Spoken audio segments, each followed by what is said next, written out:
Shalom bien-aimés dans le Seigneur, nous vous saluons dans le nom précieux et glorieux de notre Seigneur Jésus.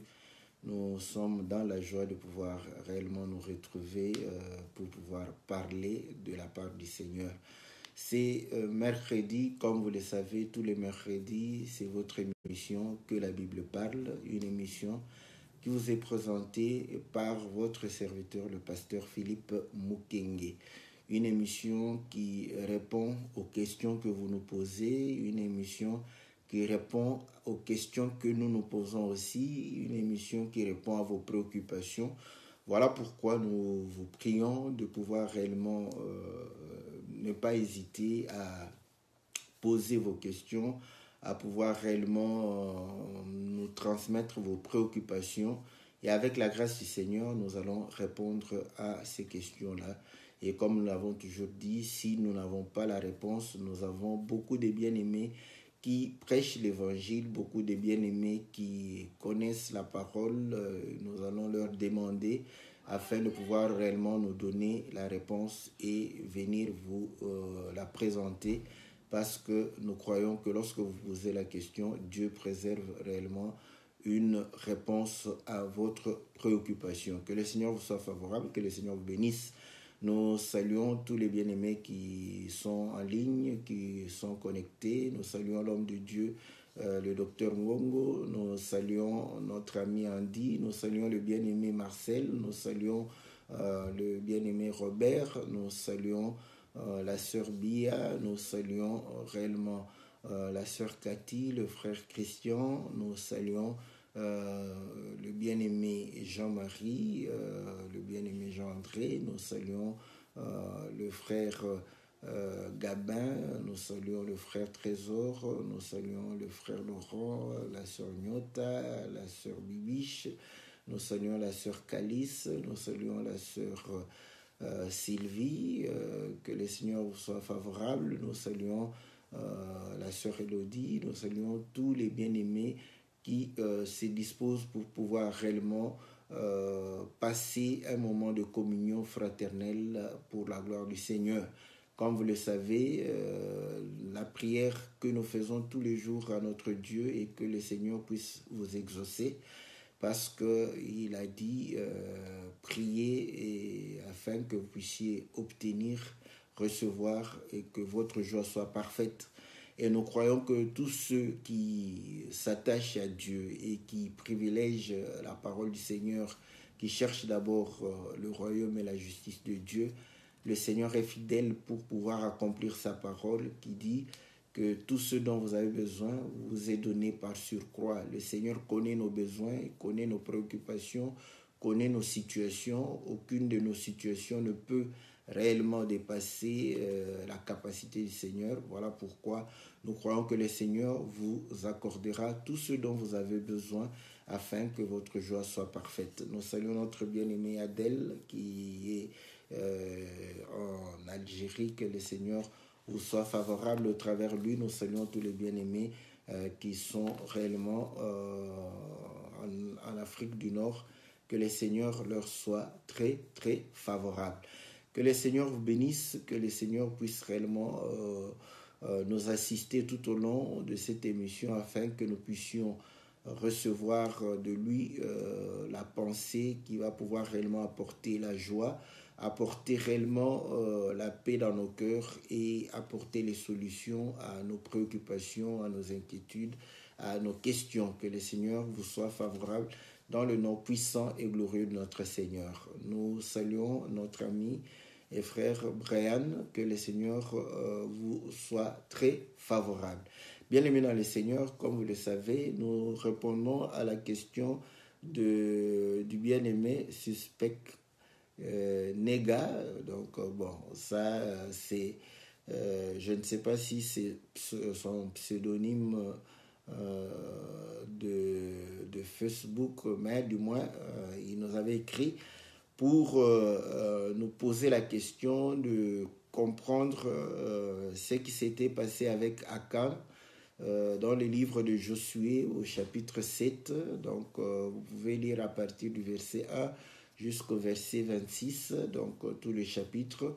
Donc, il voulait comprendre réellement ce que nous pouvions tirer, n'est-ce pas, de cette histoire. Comme nous le disons toujours, que les Écritures, c'est pour pouvoir réellement instruire, pour pouvoir enseigner, pour pouvoir corriger, reprendre. Donc voilà, si c'est écrit, c'est que nous pouvons tirer une instruction, n'est-ce pas, sur ces écrits. Et comme vous le savez, généralement, quand il pose la question, comme nous savons, l'histoire, nous la connaissons, donc nous n'allons pas nous focaliser seulement sur l'histoire ou sur la morale que peut réellement découler de cette histoire. Donc, mais nous croyons aussi que comme cela fait partie des Écritures et que réellement cela est inspiré de Dieu, donc nous cherchons les choses qui concernent notre Dieu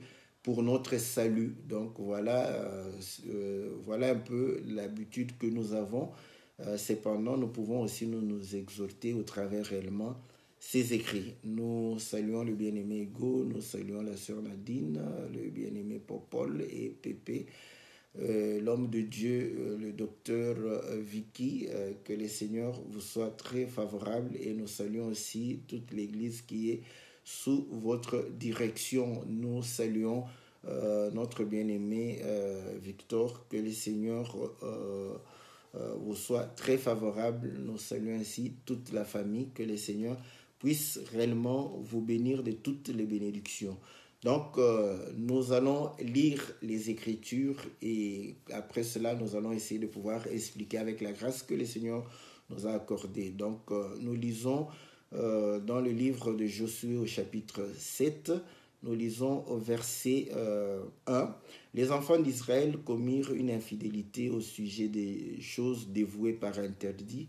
Akan, fils de Carmi, fils de Zabdi, fils de Zérak, de la tribu de Juda, prit des choses dévouées, et la colère de l'Éternel s'enflamma contre les enfants d'Israël. Donc, vous connaissez l'histoire que Josué va pouvoir envoyer des gens pour pouvoir aller combattre Haï. Donc, et il va estimer qu'il ne fallait pas un grand nombre de gens pour pouvoir aller, parce que Haï était une petite ville, donc par rapport à Jéricho.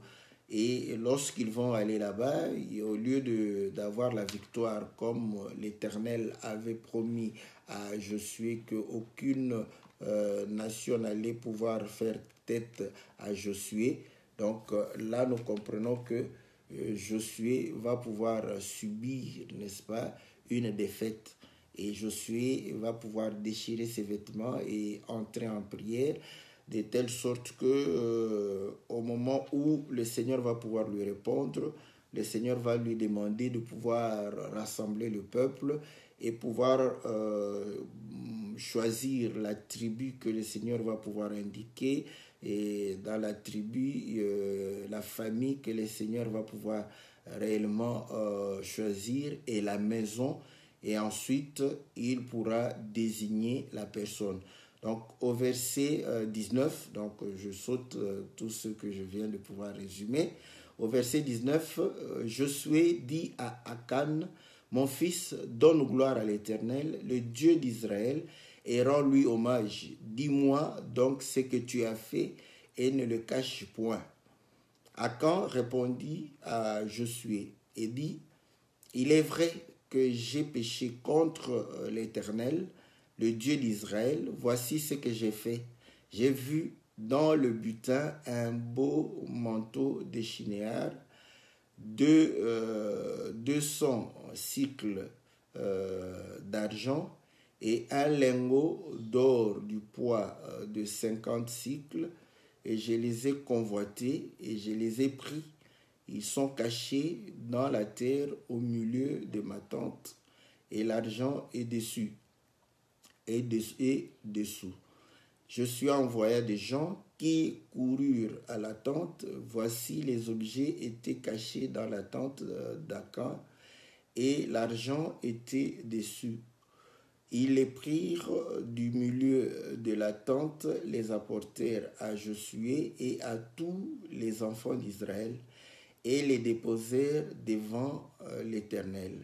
Josué et tout Israël avec lui prirent Akan, fils de Zéra, l'argent, le manteau, le lingot d'or, les fils et les filles d'Akan, ses bœufs et ses ânes, ses brebis et sa tente, et tout ce qui lui appartenait, ils les firent monter dans la vallée d'Accor. Josué dit, pourquoi nous as-tu troublés? L'Éternel te troublera aujourd'hui. Et tout Israël les lapida, on les brûla au feu, on les lapida.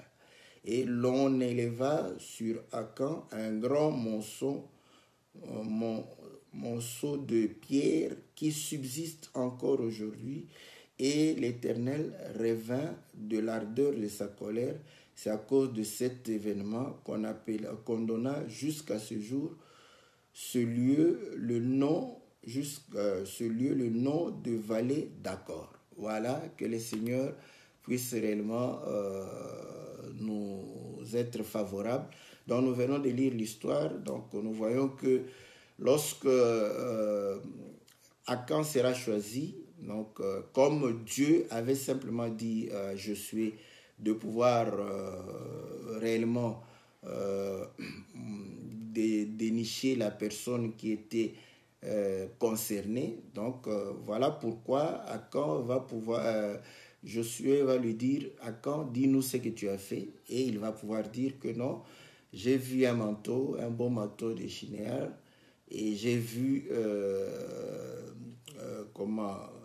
200 cycles d'argent, j'ai pris cela, et un lingot d'or, j'ai pris, et j'ai caché ça dans ma tente, et voilà, ça se trouve là-bas. Donc, et on va envoyer, on verra que c'était ça, et on va prendre Akan, n'est-ce pas, et on va pouvoir réellement le lapider, le brûler, mais on va l'amener dans la vallée d'Accor, et là, on va pouvoir réellement le lapider ainsi que sa maison. Voilà l'histoire. Donc, la morale, tout le monde, comme nous le savons, peut tirer cette morale que voilà, il ne faut pas piller. Donc, c'est qui n'est pas réellement destiné pour toi, ne prends pas, de peur que tu t'attires le malheur, tout ça. C'est bien de pouvoir, donc tout cela est valable, mais nous comprenons que lorsque nous parlons de Dieu, lorsque nous parlons du royaume, lorsque nous parlons du Seigneur Jésus, nous devons avoir réellement quelque chose de plus qui concerne Dieu, qui concerne le royaume, qui concerne notre Seigneur, qui nous concerne aussi. Donc voilà comment est-ce que nous sommes en train de pouvoir réellement lire la parole du Seigneur. Ce qui est important, parce que vous allez comprendre que lorsque vous lisez les Écritures, comme je l'ai toujours dit, c'est bien de pouvoir réellement se voir concerné directement, mais cependant, c'est réellement un chemin glissant de pouvoir directement prendre une écriture et vous concerner directement. Pourquoi? Parce que parfois, vous allez comprendre que cela va pouvoir empêcher de comprendre ce qui concerne le royaume. Vous allez comprendre que lorsque Dieu parle, Dieu utilise des images, il utilise réellement des énigmes, des paraboles, des proverbes, afin de communiquer une sagesse. Et vous allez comprendre aussi que Dieu utilise les hommes pour pouvoir transmettre, n'est-ce pas, un message. Je prends le cas d'Abraham. Lorsqu'Abraham vivait, vous allez croire que les difficultés de la vie ont poussé à Sarah de pouvoir donner sa servante à Abraham. Quand nous lisons, nous voyons que voilà, ça peut arriver dans les couples où vous avez des difficultés pour avoir des enfants et vous allez chercher des solutions par-ci, par-là.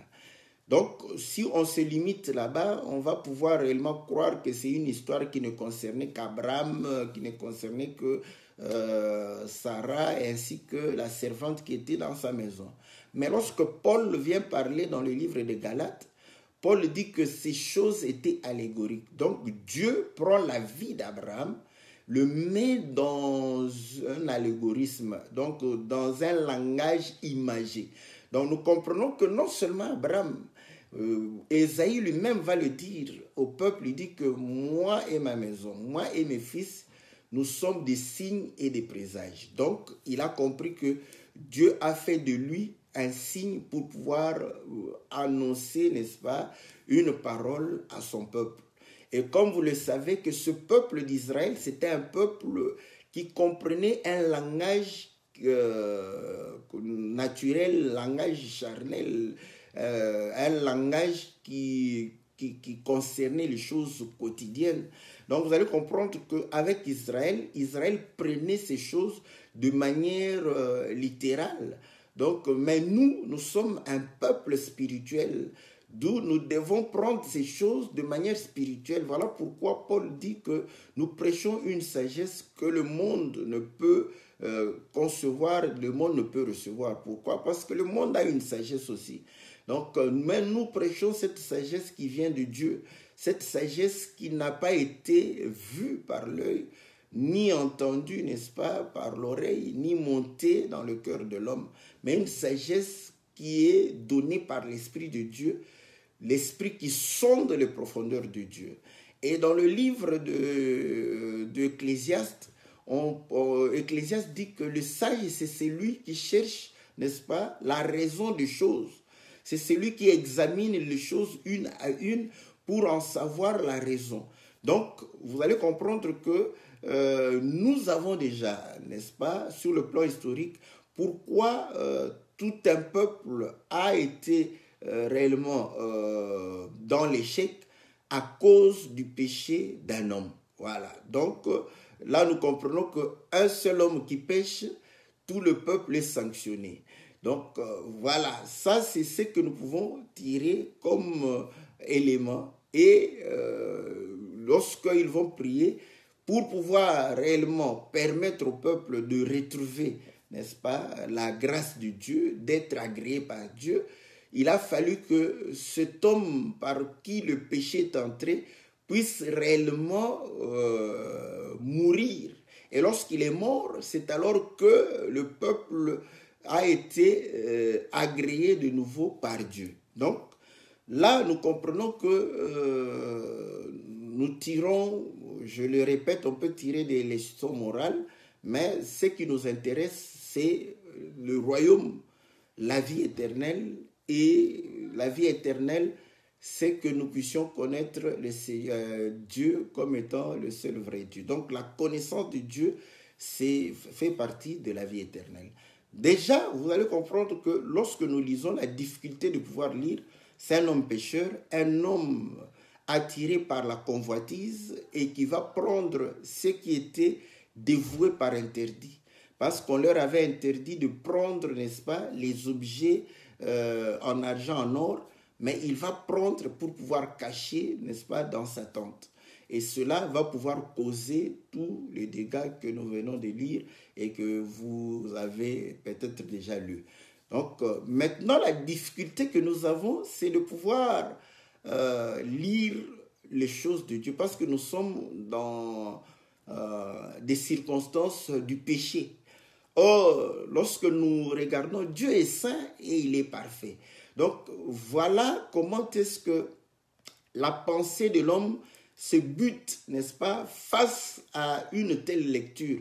Dieu est saint, mais comment puis-je réellement parler des choses de Dieu? Si ce n'est que dans ce sens que vous voyez, pour rester dans la grâce de Dieu, il faudrait réellement obéir à la parole de Dieu, il faudrait garder la parole de Dieu. Ok, ça nous le savons, nous le confirmons, que le Seigneur soit loué pour cela. Malgré ces efforts, parfois nous continuons parce que qui ne sait pas que voler c'est mauvais, mais parfois il vole. Qui ne sait pas que mentir c'est mauvais, il ment. Ce n'est pas parce qu'il ne sait pas, il sait que mentir c'est mauvais, mais il continue à mentir. Donc il sait aussi que quand il ment, il s'éloigne de Dieu, mais il continue à mentir. Donc il sait aussi que insulter c'est mauvais et ça t'éloigne de Dieu, mais il continue. Ouais? Donc vous allez comprendre que rester à ce niveau-là ne nous aidera pas à pouvoir facilement abandonner toute cette mauvaise nature. Maintenant, écoutez, le Seigneur, dans le livre de Jean, chapitre 5, verset 39, il dit, « Vous sondez les Écritures, croyant trouver en elles la vie éternelle, ce sont elles qui rendent témoignage de moi. » Ça, ce sont des bases, n'est-ce pas, de la manière dont nous lisons, n'est-ce pas, les Écritures. Nous avons lu les Écritures comme tout homme, n'est-ce pas? Maintenant, nous voulons tirer, n'est-ce pas, des leçons. Or, pour tirer des leçons, nous comprenons que il y a des leçons pour les hommes, il y a des leçons qui vont concerner le royaume. Pour concerner le royaume, nous savons que le Seigneur, n'est-ce pas, c'est lui le prince. Donc, s'il est prince, c'est qu'il est destiné à pouvoir régner. Et il a dit que mon royaume n'est pas d'ici-bas. Donc, en parlant du Seigneur, nous parlons du royaume de Dieu parce que son royaume n'est pas d'ici-bas. Et l'Écriture nous dit que lorsque nous sondons les Écritures, pour trouver, parce que ce qui nous intéresse, c'est la vie, pour trouver la vie, ces Écritures rendent témoignage de Jésus parce qu'il est la vie. Nous savons qu'il a déclaré qu'il est la vie, il est le chemin, il est la lumière. Donc nous comprenons que lorsque nous sondons les Écritures, nous devons réellement rendre témoignage du Seigneur. Et en Apocalypse chapitre 19, verset 10, la Bible dit que l'esprit de la prophétie, c'est le témoignage de Jésus. Donc, nous venons de lire l'Écriture. L'Écriture est une prophétie, voilà, parce que je crois dans le livre de 2 Pierre, chapitre 1, verset 20, on dit qu'aucune prophétie de l'Écriture. Donc, l'Écriture est une prophétie. Donc, pour réellement avoir l'esprit de cette prophétie, nous devons rendre témoignage de Jésus. Et le Seigneur dit que l'esprit vivifie, la chair ne sert de rien. Donc, pour que nous puissions recevoir la vie du Seigneur, nous devons avoir l'esprit de la prophétie qui va pouvoir réellement nous communiquer la vie du Seigneur. Et c'est cette vie qui va pouvoir réellement nous permettre de pouvoir louer Dieu, célébrer Dieu en parole, en acte et en pensée. Donc, voilà comment est-ce que nous procédons pour pouvoir avoir la vie du Seigneur. Écoutez, nous avons dit, par un seul homme, le péché est entré. Et par un seul homme, n'est-ce pas, la menace qui pesait sur cet homme, cette menace a été écartée. Donc, nous avons Achan qui a introduit le péché et sa mort a permis à ce que le peuple puisse réellement entrer, n'est-ce pas, en possession de ses droits. Parce que Dieu avait promis à Josué de pouvoir être avec lui, que personne n'allait pouvoir le résister. Donc, Josué était sûr de cela. Voilà pourquoi, quand il a envoyé des gens pour aller combattre à Haï, donc nous voyons qu'il était trop sûr de la victoire. Quand il a écouté que non, s'ils étaient dans la débandade, dans la défaite, il va pouvoir réellement déchirer. Et si vous lisez sa prière, vous allez voir qu'il va dire à Dieu que non, mais maintenant que nous avons perdu, toutes les nations aux alentours vont pouvoir réellement nous attaquer parce qu'ils savent que nous sommes vulnérables. Donc ceci démontre que par le péché d'Achan, donc la mort pesait sur tout un peuple. Est-ce que vous comprenez que vous sondez les Écritures, croyant trouver en elles la vie éternelle, ce sont elles qui rendent témoignage de moi. Mais lorsque je parle ainsi, que par un seul homme, le péché est entré au milieu du peuple et la menace de mort est entrée par le peuple. Est-ce que vous ne voyez pas un homme par qui le péché est entré et la mort menace tout le monde? C'est Adam. Vous voyez? Romain dit que par Adam, le péché est entré, par un seul homme, le péché est entré, et la mort, n'est-ce pas, va pouvoir peser sur tout. Et Achan, c'est plus facile, comme je l'ai toujours dit, au moins en hébreu, c'est plus facile. S'il est un homme, en français nous disons un homme, mais en hébreu on va l'appeler Binadam, donc fils d'Adam. Donc s'il est fils d'Adam, il a la nature d'Adam. Comme dans le livre de 1 Corinthiens chapitre 15, on dit que tel nous avons porté, n'est-ce pas, la nature du premier Adam, tel nous allons porter la nature du second Adam. Donc, vous allez comprendre que là, par le péché, n'est-ce pas, Achan est en train de pouvoir réellement parler, n'est-ce pas, le langage plus facile. Hein, donc, je ne sais pas si je vais lire l'écriture comme je l'ai déjà cité, je vais chercher pour que je puisse réellement aussi, n'est-ce pas, retrouver, voilà. Je suis, je crois, dans le livre de Romains au chapitre 5, au verset 12. C'est pourquoi, comme par un seul homme, le péché est entré dans le monde, et par le péché, la mort, et qu'ainsi la mort s'est étendue sur tous les hommes, parce que tous ont péché. Donc, vous allez comprendre que, en dehors, parce que nous voulons parler maintenant des choses qui concernent le royaume, des choses qui concernent, n'est-ce pas, nos vies, même actuellement. C'est vrai, n'est-ce pas, qu'aujourd'hui, il y a aussi une écriture qui dit que ton péché, celui qui pêche, c'est celui qui mourra. L'âme qui péchera, c'est l'âme qui mourra. N'est-ce pas? Fini le temps où les pères ont mangé les raisins et les dents des enfants vont pouvoir réellement souffrir des caries. Donc, nous comprenons que tout ça est fini, n'est-ce pas? Donc, chacun paye pour ses propres péchés. Donc, or, quand Achan commet ce péché, au lieu de payer pour ses propres péchés, le peuple va pouvoir payer. Donc, nous comprenons que c'est un autre langage de ce que nous venons de lire dans Romains chapitre 5, verset 12, que par un seul homme, le péché est entré et par la même occasion, la mort. Et la mort s'est étendue sur tous les hommes. Pourquoi? Parce que tous ont péché. Donc, vous allez comprendre que Achan, en péchant, il va pouvoir réellement rendre tout le peuple odieux, tout le peuple réellement coupable. Voilà pourquoi lorsque Josué lui parlait, il a dit que tu nous as rendus odieux, tu nous as rendus désagréables devant Dieu.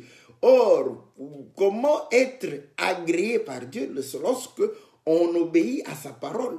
Mais lorsqu'on désobéit, on devient désagréable à Dieu. Donc, par son péché, tous ont péché. Voilà. Donc, nous comprenons que là, Achan parle d'Adam. Mais maintenant, pour que le péché soit ôté du milieu du peuple, ça, j'aime cette expression. Pour que le péché soit ôté du milieu du peuple, il a fallu qu'on puisse lapider, n'est-ce pas, Achan. Mais vous voyez que nous avons deux langages. Par lui, le péché est entré, mais c'est par lui aussi qu'on va pouvoir ôter le péché. Parce que comment ôter le péché? On le prend, on le lapide, n'est-ce pas? On lapide tout ce qui lui appartient. À ce moment-là, il va pouvoir réellement, n'est-ce pas, le péché sera ôté du milieu, n'est-ce pas, du peuple. Mais, écoutez, lorsque nous lisons, nous allons comprendre que par un seul homme, le péché est entré. Et continuons, je crois, dans le livre de Romains, vous allez voir que c'est aussi par un seul homme que la vie sera donnée. J'aime ça. Je reviens sur Romains, j'espère bien que c'est dans le même chapitre. Voilà. Je continue au verset 13 de Romains 5. Car jusqu'à la loi, le péché était dans le monde. Or, le péché n'est pas imputé quand il n'y a point de loi. Cependant, la mort a régné depuis Adam jusqu'à Moïse, même sur ceux qui n'avaient pas péché par une transgression semblable à celle d'Adam, lequel est la figure de celui qui devait venir. Voilà. Donc, nous comprenons que Adam est la figure de celui. Mais il n'en est pas du don gratuit comme de l'offense, car si par l'offense d'un seul, il en est beaucoup qui sont morts, à plus forte raison, la grâce de Dieu et le don de la grâce venant d'un seul homme, Jésus-Christ, ont-ils été abondamment répandus sur beaucoup, et il n'en est pas du don comme de celui qui est arrivé par un seul qui a péché, car c'est après une seule offense que le jugement est devenu condamnation, tandis que le don gratuit devient justification après plusieurs offenses. Donc nous comprenons que le même Akan, n'est-ce pas, parle comment le péché est entré et il va parler comment le péché peut être ôté du milieu du peuple. Or, vous allez comprendre que Jean-Baptiste va présenter le Seigneur comme étant l'agneau de Dieu qui ôte le péché du monde. Mais lisons maintenant comment l'agneau ôte le péché du monde. C'est lorsqu'on prend l'agneau, on le crucifie. Lorsqu'on prend l'agneau, n'est-ce pas, on le condamne à mort. Donc vous allez comprendre que c'est par la mort de l'agneau que, n'est-ce pas, l'œuvre de l'expiation, le fait de pouvoir ôter le péché, n'est-ce pas, va pouvoir réellement être manifeste. Donc, vous allez comprendre que Akan parle de ces deux événements qui vont pouvoir se faire. Je vais donner une écriture assez ce que nous disons, la clé, parce que peut-être quelqu'un va pouvoir commencer à dire, mais bon, vous savez, ça, ce sont de beaux raisonnements. Oui, Dieu, n'est-ce pas, s'il y a quelqu'un qui raisonne mieux que nous, c'est Dieu. Donc, mais, pour que ça ne soit pas nos raisonnements, nous allons essayer de donner une écriture. Donnons une écriture dans le livre de Osée, n'est-ce pas? Osée au chapitre 2. Osée, chapitre 2, je lis, n'est-ce pas, je vais lire, bon, je lis un peu plus haut, hein, n'est-ce pas, je commence au verset 10. Elle n'a pas reconnu que c'était moi qui lui donnais le blé, le mou, l'huile, et l'on a consacré au service de Baal l'argent et l'or que je lui prodiguais. C'est pourquoi je répandrai mon blé en son temps, et je reprendrai mon blé en son temps et mon mou dans sa maison, dans sa saison, et j'enlèverai ma laine et mon lin qui devaient couvrir sa nudité. Et maintenant, je découvrirai sa honte aux yeux de ses amants, et nul ne la délivrera de ma main. Je ferai cesser toute sa joie, ses fêtes, ses nouvelles lunes, ses sabbats et toutes ses solennités. Je ravagerai ses vignes et ses figuiers dont elle disait, c'est le salaire que m'ont donné mes amants. Je les réduirai en une forêt et les bêtes des champs les dévoreront. Je la châtierai pour les jours où elle encensait les Baals, où elle séparait des anneaux et des colliers, aller après ses amants et m'oublier, dit l'Éternel. C'est pourquoi voici, je veux l'attirer et la conduire au désert, et je parlerai à son cœur. Là, je lui donnerai ses vignes et la vallée d'Accord, comme une porte d'espérance. Là, elle chantera comme au temps de sa jeunesse, comme au jour où elle remonta du pays d'Égypte. Voilà. Donc, on est dans une situation où Israël s'est retrouvé dans le péché, n'est-ce pas? Et Dieu reprochait Israël de pouvoir réellement se retrouver dans le péché, dans l'idolâtrie. Et il va pouvoir dire que voilà, maintenant, ce que je vais faire, pendant que je te bénis, pendant que je m'occupe de toi, tu prends ce que je te donne, n'est-ce pas, comme richesse, comme bien. Au lieu de pouvoir le consacrer à moi, tu vas pouvoir consacrer cela à Baal, à des idoles. Je vais pouvoir enlever toutes ces choses pour pouvoir mettre à nu, n'est-ce pas, ta honte et pouvoir réellement te rendre odieuse auprès, n'est-ce pas, de tes amants. Et là, il va pouvoir dire que c'est pourquoi je vais l'attirer et la conduire au désert. Ouais? vous allez comprendre que l'image du désert, c'est effectivement, Dieu va pouvoir réellement débarrasser le peuple de tout ce qui faisait sa joie, tout ce qui faisait réellement sa confiance, où son cœur était attaché.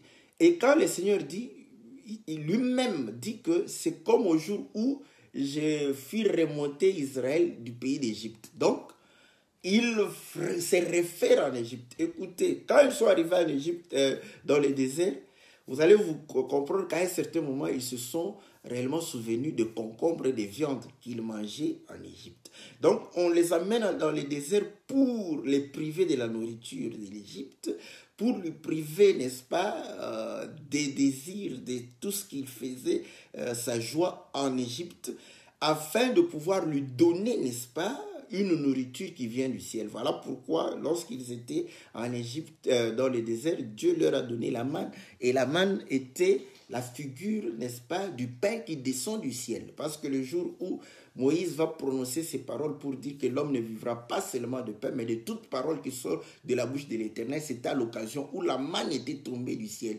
Donc, pour démontrer que la manne était la figure de la parole qui vient de la bouche du Seigneur. Donc, nous comprenons une chose que là, le Seigneur dit que c'est pour pouvoir lui parler, n'est-ce pas, en son cœur, afin qu'il puisse s'attacher à moi. Donc, vous allez comprendre que le Seigneur démontre qu'il va pouvoir réellement, n'est-ce pas, l'amener au désert. Et il dit, il va l'amener dans la vallée d'Accord, qui est une porte d'espérance. Or, lorsque nous lisons, n'est-ce pas, Josué chapitre 7, vous allez voir que on amena Achan dans la vallée d'Accord, c'est là où on va pouvoir le lapider. Et nous avions lu l'écriture pour dire que on donna, n'est-ce pas, à ce lieu le nom de vallée d'Accord. Pourquoi? Parce que, n'est-ce pas, Achan fut lapidé et tué dans cette vallée. Et l'Éternel plus tard dit que cette vallée est la porte de l'espérance. C'est là où nous disons que, vous voyez, nous ne raisonnons pas, parce que c'est Dieu lui-même qui fait cette connexion avec cette porte d'espérance. Et lorsque il est en train de pouvoir parler, n'est-ce pas, de la sortie de l'Égypte, vous allez comprendre que pour que le peuple puisse sortir de l'Égypte, il y a eu sacrifice de l'agneau, n'est-ce pas? Donc l'agneau a été sacrifié afin que le peuple puisse réellement sortir de l'Égypte. Donc nous comprenons que c'est par là, n'est-ce pas, où une porte s'est ouverte. Écoutez, la Bible dit ceci, parce que la porte est une ouverture, n'est-ce pas? Dans le livre d'Hébreux, Hébreux chapitre, nous voyons que la vallée d'Accord, ça a été donné, vallée, d'ailleurs en hébreu, n'est-ce pas? Quand on dit vallée d'Accord, c'est-à-dire la vallée d'exécration, donc c'est-à-dire de profanation, vallée maudite. Donc pourquoi? Parce que l'acte qu'avait commis Achan a rendu le peuple exécrable, odieux devant Dieu, profane devant Dieu. Pourquoi? Parce que c'est-à-dire le peuple qui était consacré à Dieu, n'est-ce pas, va pouvoir réellement être profané. Donc, je suis en train d'expliquer le mot. Hein? Voilà. Donc, on donna à la vallée le nom d'Accord. Pourquoi?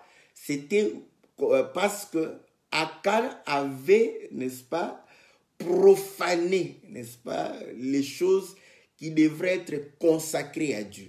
Voilà. Ce qui était consacré à Dieu fut profané.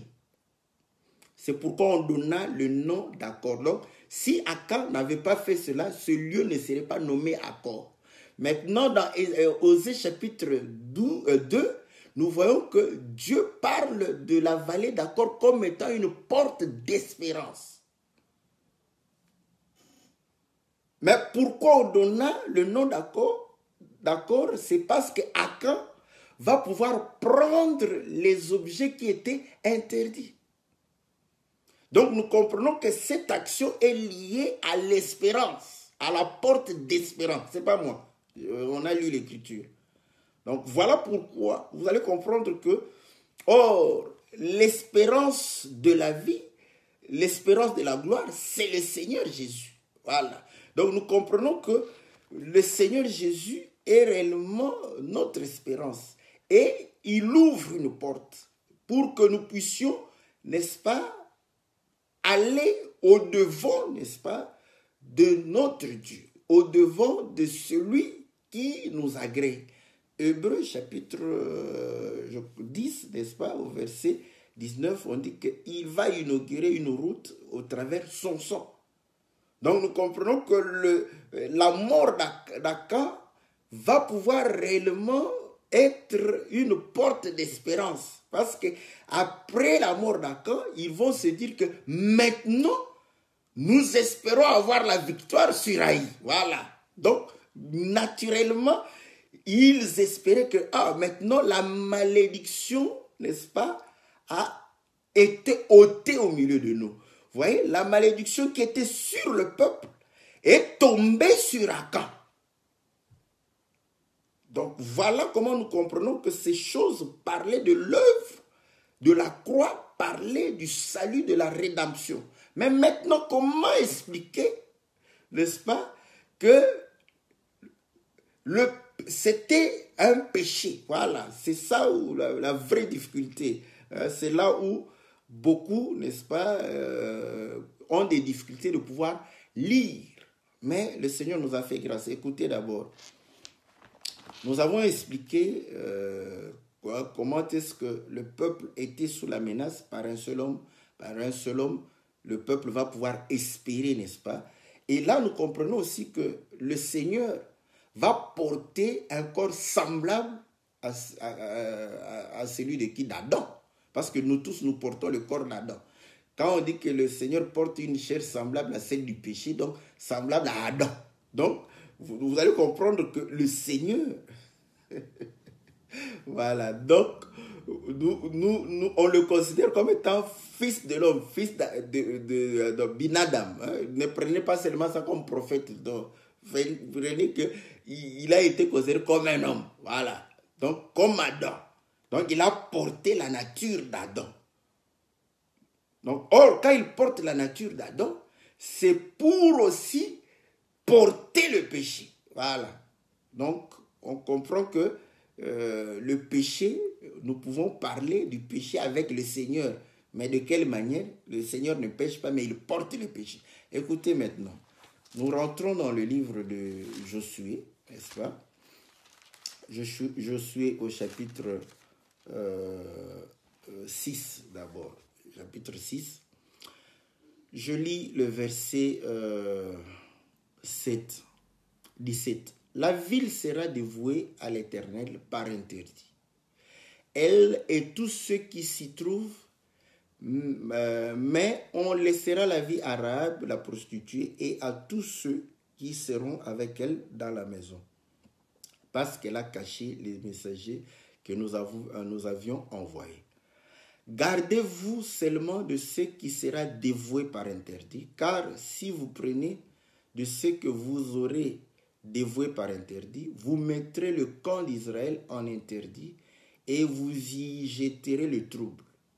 Tout l'argent et tout l'or, tous les objets d'airain, de fer seront consacrés à l'Éternel et entreront dans le trésor de l'Éternel. Donc, vous allez comprendre que c'était déjà dit que tout l'argent, tout l'or, tout ce qui serait trouvé, n'est-ce pas, à Haï, serait réellement consacré à l'Éternel.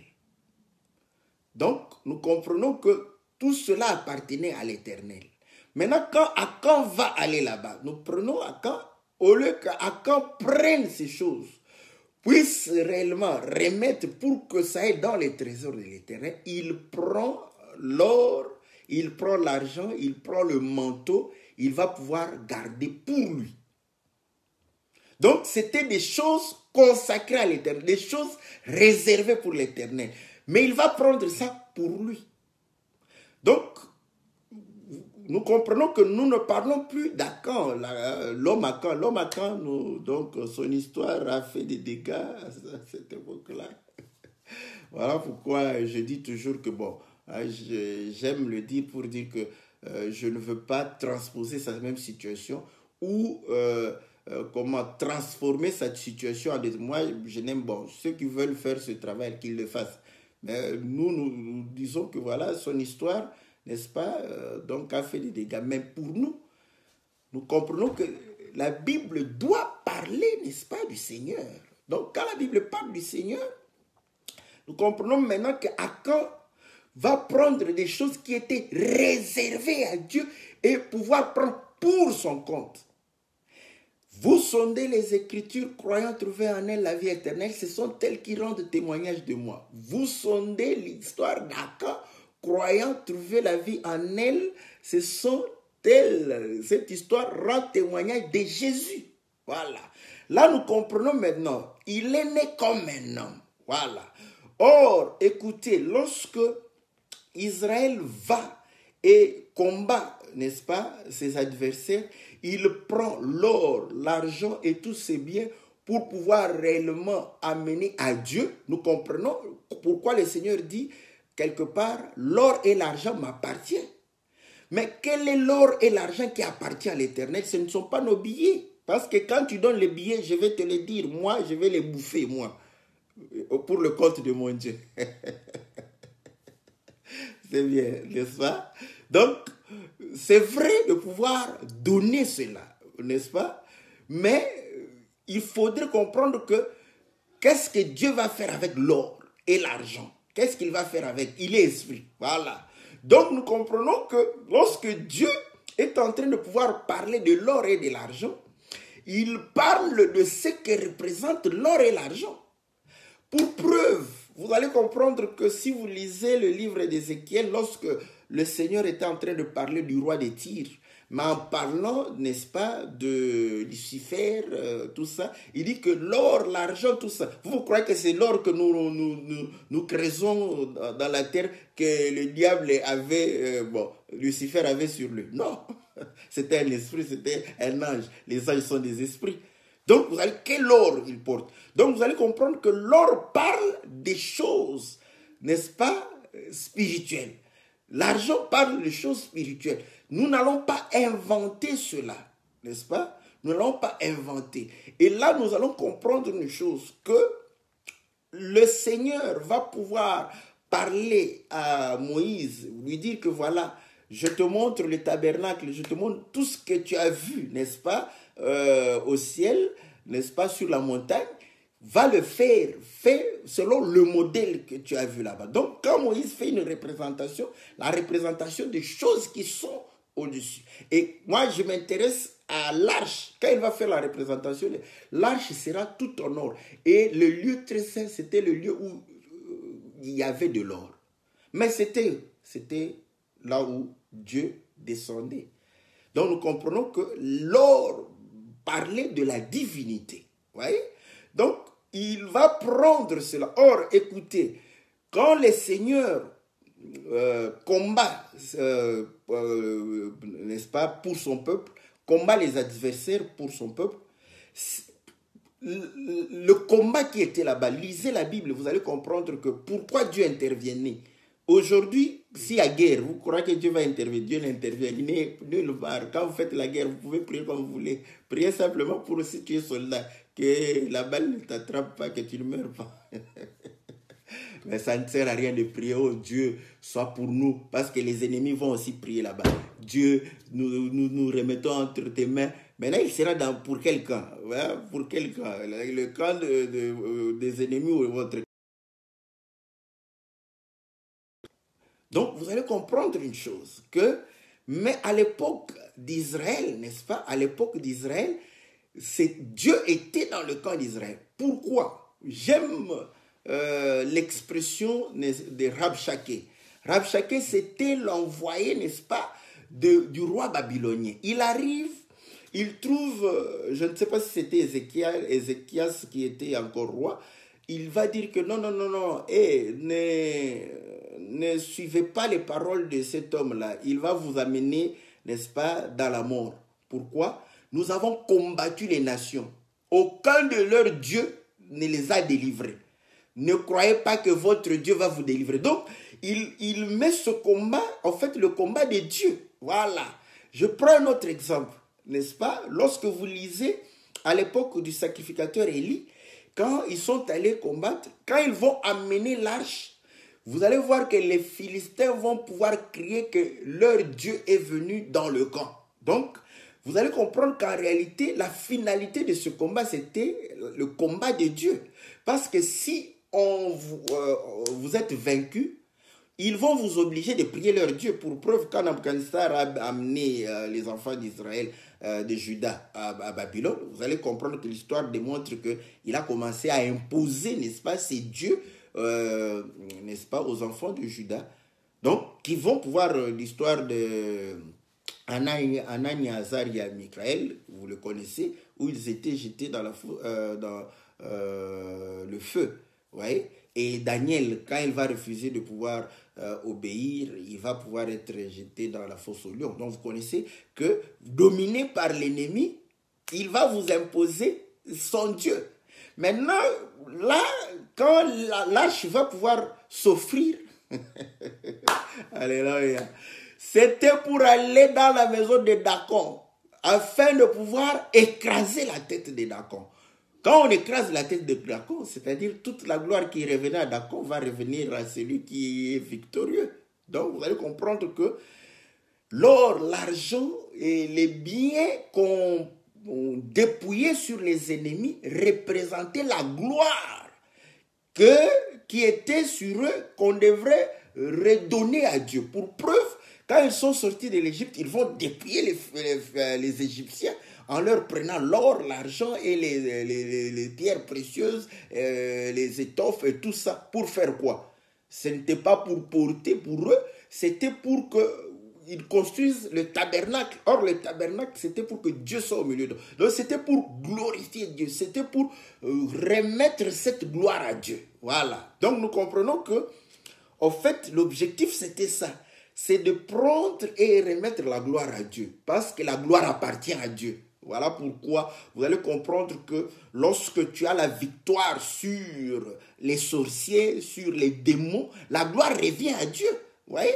Donc, pendant qu'ils dominaient sur toi, c'était comme s'ils étaient forts, c'était comme s'ils étaient quelque chose. Mais lorsque la victoire de l'Éternel se manifeste, la victoire revient à Dieu. On va glorifier Dieu. Nous allons glorifier Dieu. Tu vas glorifier Dieu. Ceux qui vivront cette délivrance, ceux qui vivront ce que le Seigneur aurait fait, vont pouvoir réellement glorifier le Seigneur. Donc, nous comprenons que la victoire sur l'ennemi donne gloire à Dieu.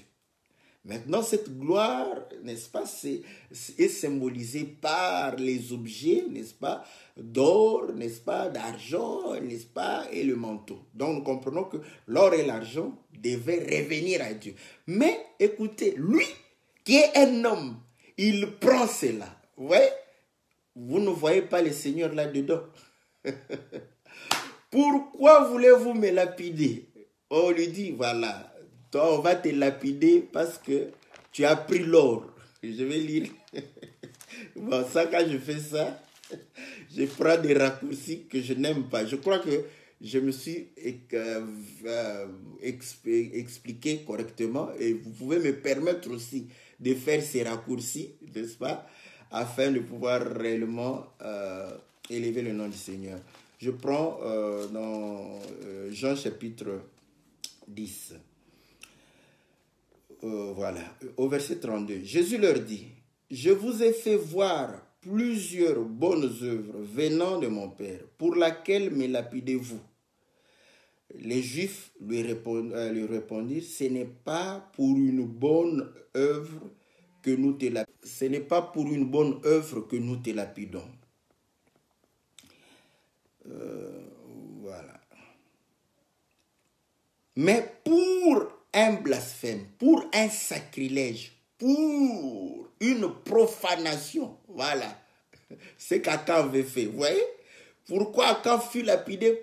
Pour une profanation. Il a pris ce qui était consacré à Dieu. Il s'en est approprié.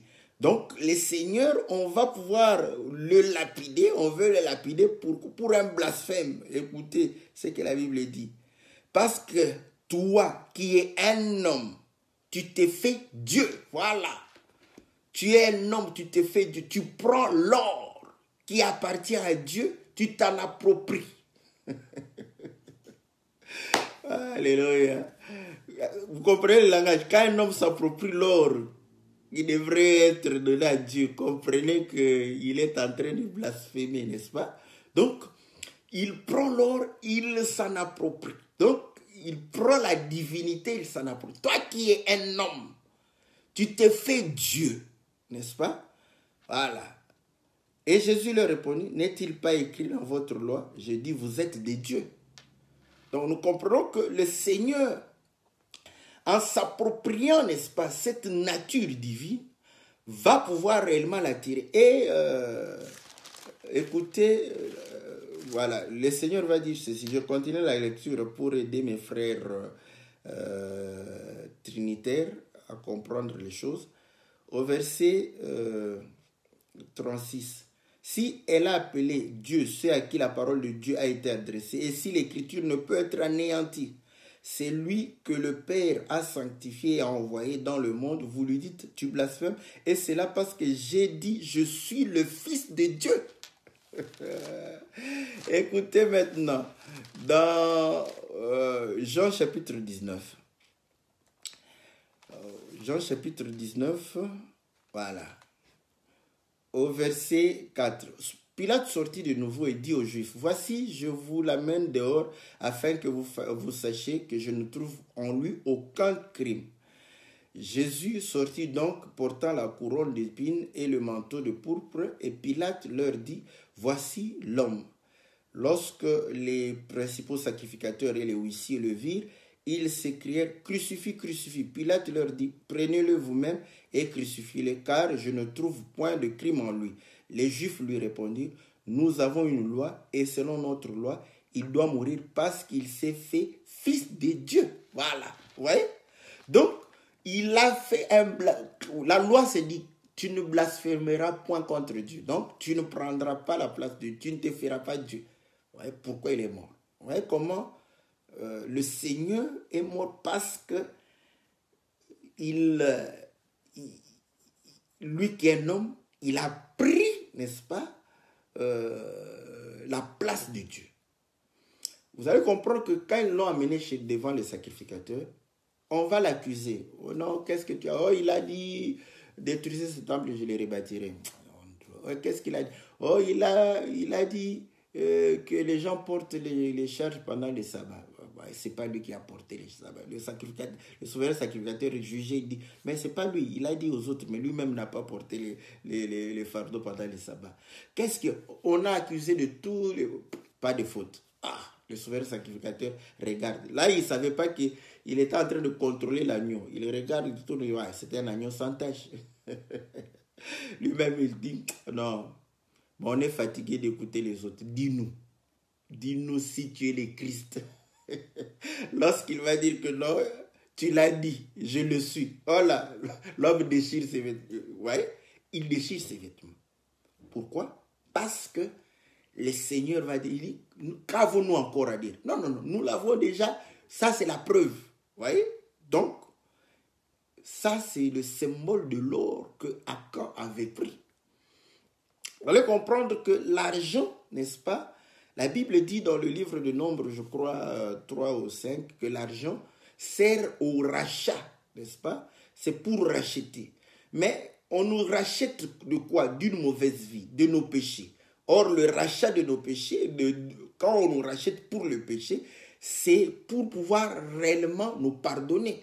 Je prends l'exemple de la femme prostituée qui est venue devant le Seigneur, et le Seigneur va dire que les gens avaient des dettes, donc ils devraient payer l'argent. Il dit, quand on efface, quand on remet cet argent, n'est-ce pas, qui va pouvoir réellement aimer le plus? Donc on comprend que l'argent, c'est pour effacer le péché. N'avez-vous pas lu quelque part où le Seigneur, au lieu de guérir quelqu'un, il dit que mon enfant, tes péchés te sont pardonnés? Les sacrificateurs, les pharisiens qui étaient là, oh non, qui peut pardonner les péchés si ce n'est que Dieu? Vous voyez? Donc vous allez comprendre que l'or et l'argent appartiennent à Dieu. La divinité, n'est-ce pas, Et le pardon des péchés n'est que propriété de Dieu. C'est Dieu qui efface les péchés des gens. Hein? Mais cela, le Seigneur, au lieu de remettre ça, il va pouvoir prendre. Comme Achan. Hein? Il prend cela pour lui. Donc, nous comprenons que ces choses, quand vous le lisez, n'est-ce pas, par rapport à l'homme Achan, vous allez comprendre que oui, parce que quand un homme prend la place de Dieu, c'est un antichrist. Voilà. Quand je prends la gloire de Dieu, voilà pourquoi nous ne sommes pas appelés à pouvoir prendre la gloire de Dieu. Les Pierre, les Paul ont compris.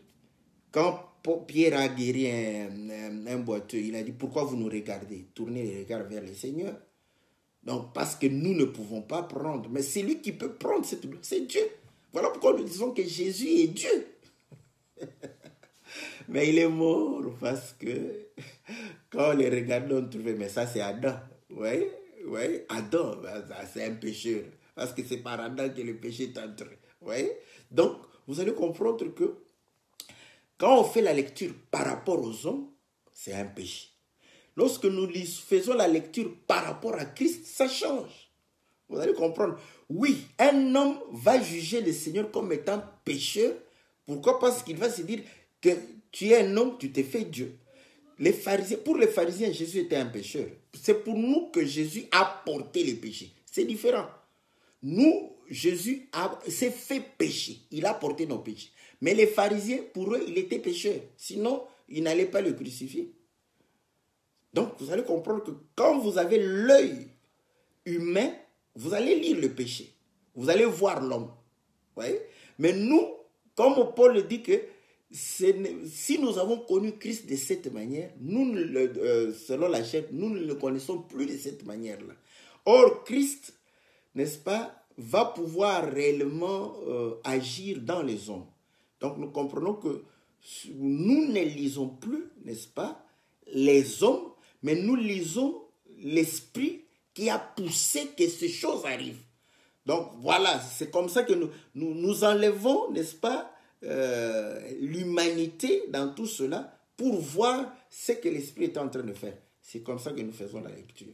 Donc nous comprenons que quand on va pouvoir prendre l'or et l'argent, comme le Seigneur, n'est-ce pas, va pouvoir prendre les attributs qui étaient spécifiques pour Dieu.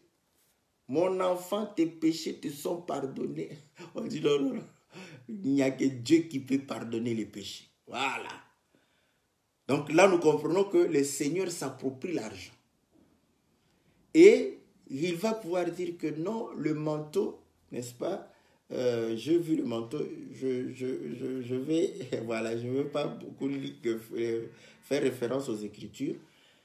Je fais référence aux Écritures, je ne vais pas les lire pour gagner le temps, n'est-ce pas? Donc, le manteau, vous allez comprendre que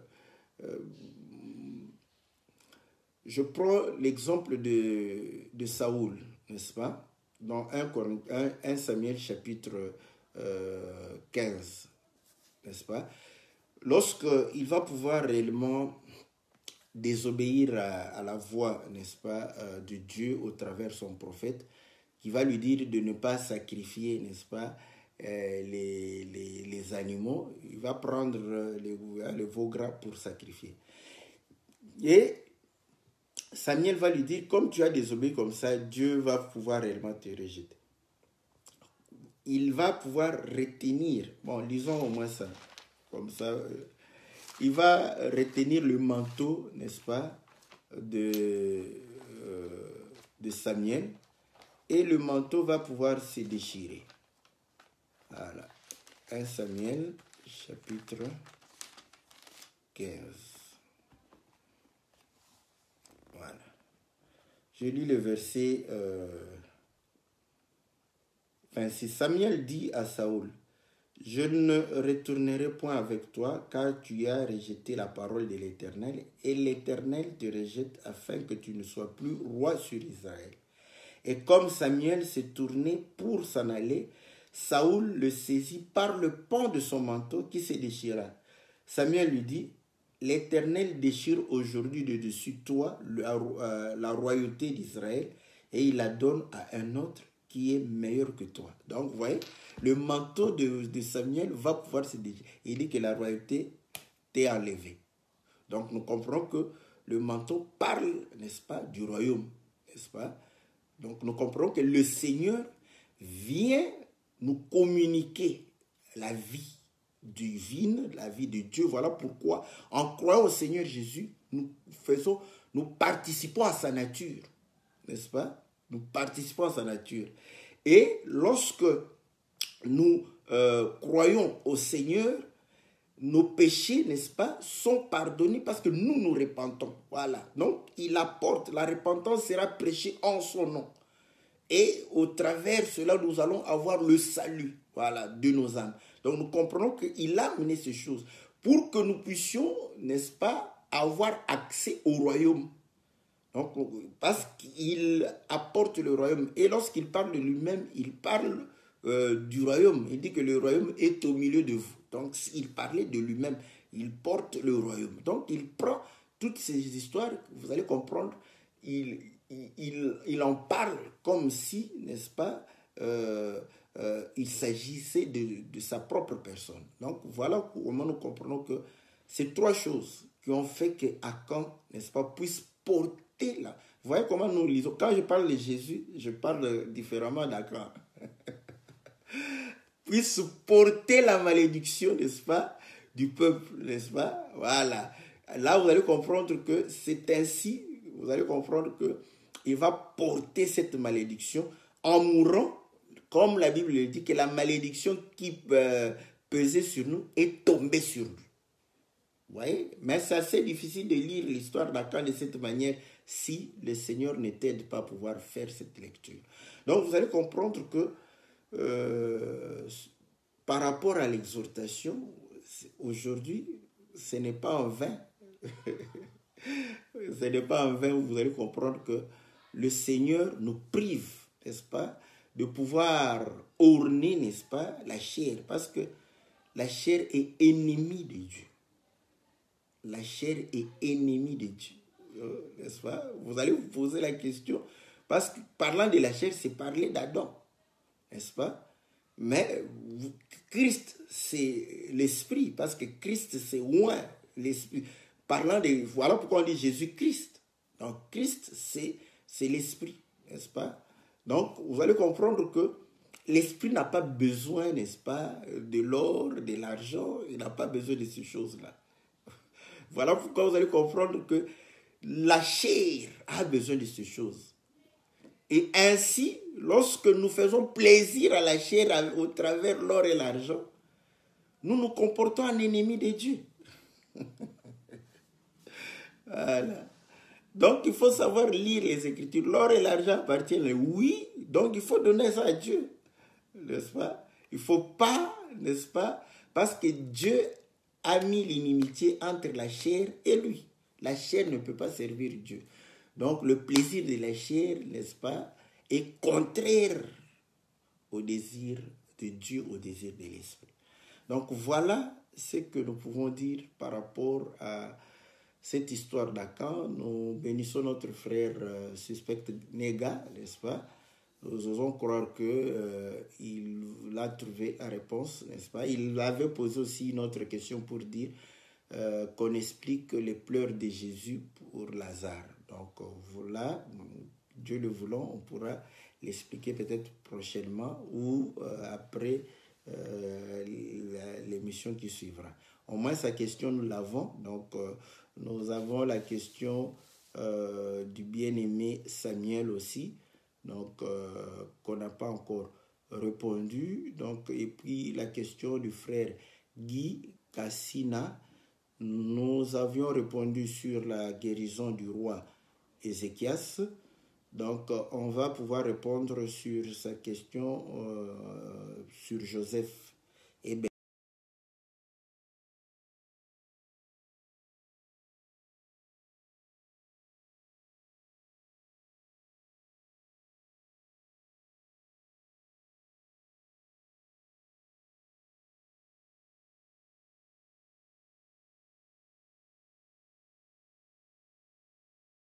Que Dieu vous soit favorable, que Dieu vous bénisse. Donc, on se retrouve, n'est-ce pas, lundi pour l'émission Louons l'Éternel et mercredi pour l'émission Que la Bible parle. Que le Seigneur vous soit favorable. N'hésitez pas. Donc, nous disons, cette émission, nous la faisons avec vous. Parce que le jour où vous allez refuser de poser les questions, je vais venir comme ça, je dis, bon, il n'y a pas de questions. Comme ça, il vous dit au revoir le mercredi prochain, n'est-ce pas? Donc, posez des questions, n'hésitez pas, il n'y a pas de bêtes questions. Toutes les questions sont utiles. Celui qui se pose des questions avance dans la connaissance et sa vie change. Parce que lorsqu'il comprend les choses, il vit ses choses.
Cette espérance avec nous. Que Dieu vous soit favorable dans le nom puissant et glorieux de notre Seigneur Jésus. Amen.